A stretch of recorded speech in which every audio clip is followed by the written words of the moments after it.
Hi folks, this is Rob Pudner with Thurston County Public Works. Welcome to Talkin Trash, where we answer your questions and try to make more sense of garbage and recycling.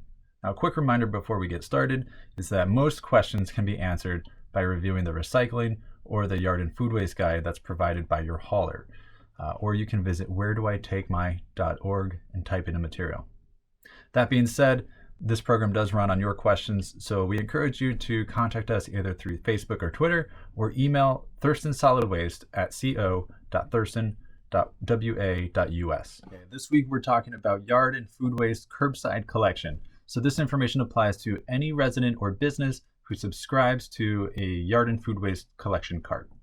Today's question comes from Wendy, who writes, "A neighbor pointed out on Facebook that the green compost bin liners are not accepted in municipal compost and will contaminate the waste.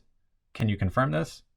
Also, instead of those bags, I started using a brown paper lunch sack to collect and dispose of my compost.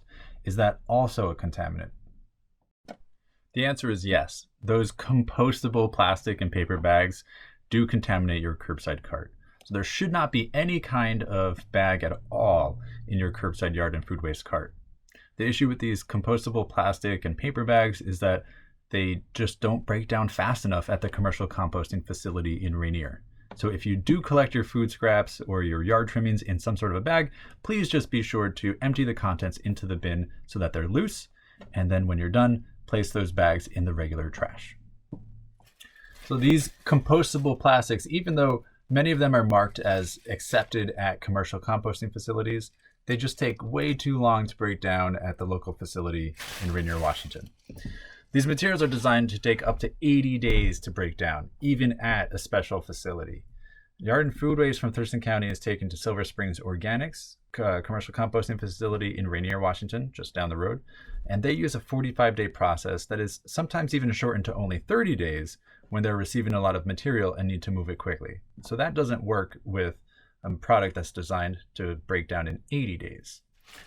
If the commercial composting facility did choose to accept materials like this, the final compost would be littered with lots of tiny pieces of bags and forks, which most people don't want in their gardens. In Thurston County right now, it's just best to leave these out and only compost the materials that are on the acceptance list. You might ask, well, what about other counties that do accept compostable bags? What's the difference? Why can they do it and why can't we do it? The simple answer is that other counties may send their materials to other compost facilities. And while we can't speak on behalf of those commercial facilities, we do know that some of them use a longer process, and that can allow materials to break down more completely, or they might have additional screening steps to remove those contaminants afterwards. However, anytime you have additional processing days or screening steps involved, that's going to increase the cost of the operation and require more space as well. If you're looking to avoid using a bag in your kitchen compost tote, maybe something that looks like this, there's a few things that you can do. One, you can use a paper towel. You want to place a paper towel at the bottom of your kitchen tote, and you'll still want to empty it daily or close to daily. And just be sure to use a paper towel and not newspaper. Newspaper is not accepted in curbside yard and food waste. You can choose to use no liner at all, but that will mean that you need to empty that tote very frequently and give it a rinse afterwards each time. You'll then need to give it a more thorough washing as needed. Your third option is you can use no liner, but you can store it in the fridge or freezer. And for this, you can reuse an old yogurt tub or some other larger container with a lid. And this will help keep the odor down so that you don't, if you have any concerns about that. Today's focus has been on curbside, but if you're wondering if bags are okay to include in your home compost, well, we still don't recommend it.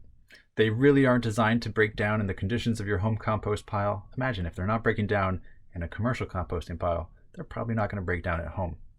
Well, you can still try to use a paper bag if you want, but just be prepared that it may break down at a very slow pace. That's it for this week's episode of Talkin Trash. Thanks for joining us, and remember to send us your questions on Facebook, Twitter, or email, and we'll see you next week for a totally different topic about waste.